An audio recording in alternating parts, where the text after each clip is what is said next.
პლუსები და მინუსები, რომელიც ჩემ ჯეტურ ტეორს უპოვნე 2 თვის განმავლობაში.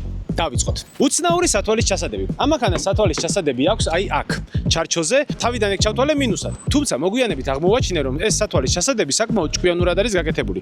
თუ მანქანიდან გადმოხვედი და სათვალე გადმოყვა, აღარ დაგჭირდება რომ აქ შუაში მიხვიდე და რაღაც ეჩხაკუნო ჩასადებად რა. ესე პირდაპირ აქედანვე ძალიან მარტივად ჩადებ. შო ანუ ყველა მანქანას რატომ არ აქვს აქ სათვალის ჩასადები ვერ ხვდები შუაში რა საჭიროა ვერ ვიგებ. თურმე აქ უნდა იყოს მანქანის ჩასადები. ამ მანქანით მე მოვიარე ყაზბეგის და მაღალმთიანი აჭარაც ძალიან ცუდ გზებზე ვიყავი. ალბათ ისეთ გზებზე ვიყავი, სადაც მანქანების უმეტესობას ადამიანი 95% მანქანებისას ადამიანი არ გაიმეტებს, თუნდაც ჯიპი და ყველგანმავალი იყოს. ამ მანქანამ იდეალურად გაართვა ყველაფერს თავი. ოფროუდში დაუწერდი 10-დან 900-ს. წინახიდის ბლოკირება არ აქვს. უკანა ცენტრალური ბლოკირებები აქვს, წინახიდის უარ აქვს, მაგიტო ვაკლებ ერთქულას.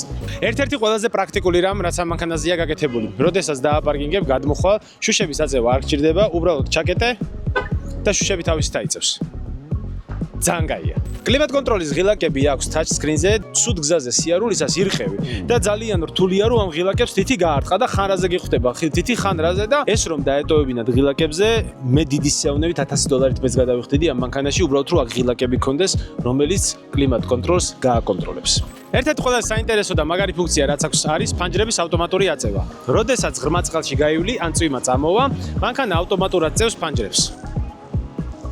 რაზეც ვისურვებდი რომ უფრო კარგი ყოფილიყო, არის ამ მანქანის ძრავა.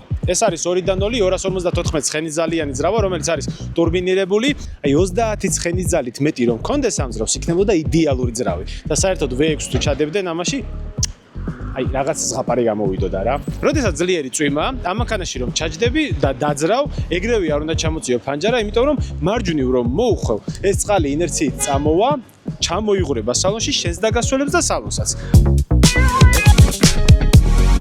როდესაც წვიმა, ბევრად მეტი ჩამოდის, აი ეს გაგევსება აქ რა, ეს ჩავიდე, წყალი დადგება მე აქ.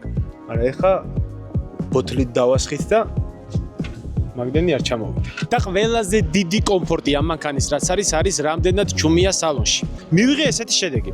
შედარებისთვის რომ გითხრათ, Mercedes W204, ანუ C-Class აქვს 63 მაჩვენებელი ხმაურის მანქანაში ამ აპლიკაციით და ამ ავტომობილს აქვს 41-42. მოკლედ სალონის სიჩუმეში ამ მანქანას არაფერი არ დაეწონება. 2 თვე ამ მანქანით დავდივარ, გავატარე 4000 კილომეტრი, მესმის რომ ჯერ ადრია, მაგრამ ჯერჯერობით ამ მანქანას უწერ 10-დან 15-ს. ყველა მოლოდის გადააჭარბა საერთოდ. სალონი წყნარია, საწარმოო მატერიალები ძალიან მაგარია, მოკლედ მაგრა ასრულებს. ჯერჯერობით ძალიან მაგარი მანქანა.